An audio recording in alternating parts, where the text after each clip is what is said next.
इस ex contestant ने इस समय चाहत पांडे से माफ़ी मांगी है और ये भी कहा है कि भाई कहीं ना कहीं मैंने आपको बहुत ज़्यादा मिसजज कर दिया, या फिर हो सकता है कि लोगों से जो मैंने बातें तुम्हारे बारे में सुनी या फिर जो भी चीज़ें मेरे को लोगों ने बताई मैंने उस पर बिलीव कर लिया।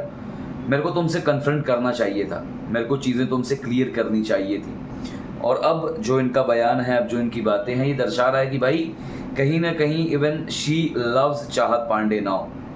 और सबसे पहले तो नमस्कार यार, स्वागत है आप सभी का। आप देख रहे हैं फीफा फूस। मेरा नाम गणेश कांदू है। मतलब इतना ज़्यादा साइडलाइन कर दिया गया है चाहत पांडे को, क्या ही कहा जाए। चाहत पांडे जब घर में एंटर की थी, सबसे लड़ रही थी, सबसे झगड़ रही थी, दिख रही थी शो के अंदर कि भाई कोई आया है, कोई अपना वर्थ प्रूफ करने को आया है। और ऐसे में अचानक से उनको पूरी तरीके से साइडलाइन कर दिया जाता है जैसे जैसे फिनाले के करीब पहुंचते हैं। ये वही चाहत पांडे हैं जिनका कैरेक्टर असैसिनेशन अविनाश ने किया, जिनको लेकर अविनाश ने पता नहीं क्या कुछ कहा कि मेरे को बिना कपड़ों के देखना चाहती है और बहुत सारी चीज़ें। बट फिर भी बिग बॉस ने एक चू तक नहीं की, एक ज़बान तक नहीं पूछी कि भाई चाहत के बारे में आपने ऐसा क्यों बोला। किसी वीकेंड के बारे में बात नहीं हुई उस चीज़ की, वो पूरा मामला ही इग्नोर कर दिया गया। लेकिन जब ये बात अविनाश के ऊपर आई तो बिग बॉस तो पूरा एकदम रगड़ के धोने लगे।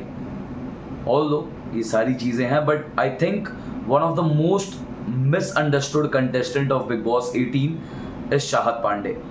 भाई कोशिश कर रही हो लड़की अपना गेम खेलने का। भले मैं मानता हूँ कि भाई कभी कभार आपको करना पड़ता है, थोड़े बहुत आपको बनाने पड़ेंगे समीकरण। अगर मैं कहूँ तो कभी आप इस साइड में देखोगे, कभी आप उस साइड में देखोगे। बट इट इज चाहत पांडे जिन्होंने जेन्युइनली किसी से कोई फेक रिश्ता बनाने की कोशिश की नहीं, किसी के साथ चिपकने की कोशिश नहीं की कि भाई ठीक है मैं अकेली ठीक हूँ, कोई दिक्कत नहीं है। बट बीते कुछ दिनों से एक चीज़ देखने को मिल रही है कि चाहत पांडे को पूरा साइडलाइन कर दिया गया है बिग बॉस द्वारा ईशा के चलते। अब ईडन रोज बिग बॉस के घर के कंटेस्टेंट थे, आप देख सकते हो उनकी स्टोरी है।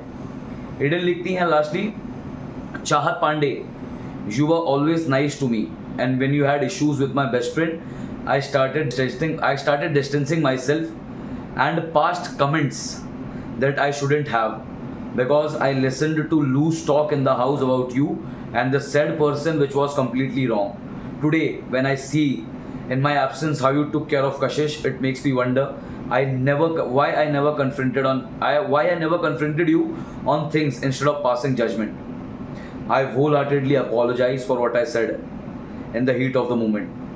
Was a one-time slip up and I regret it. Thank you for taking care of Kashish while the whole house is turned against her. तो ये स्टेटमेंट है ईडन रोज का, जो क्लियरली इस समय ये बातें कह रही हैं कि कशिश से उनकी कभी खराब कुछ नहीं हुआ था इक्वेशन, बट घर वालों की कुछ बातें सुन के, कुछ लूज टॉक सुन के उनका थोड़ा सा दिमाग हो गया वैसा कि उन्होंने भी बहुत सारी चीज़ें कशिश को बोल दी, चाहत को बोल दी हीट ऑफ द मोमेंट में।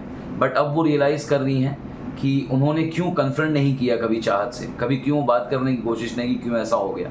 और वो इस चीज़ के लिए अपोलोजाइज़ कर रही हैं और ये भी कह रही हैं कि थैंक यू कि जब पूरा घर कशिश के खिलाफ खड़ा था तुम कशिश के साथ खड़ी थी। फिलहाल इस पर आप लोगों की क्या राय है ज़रूर बताना हमारे कमेंट सेक्शन में लिखकर। मिलते हैं आप सभी से अगले वीडियो में। धन्यवाद।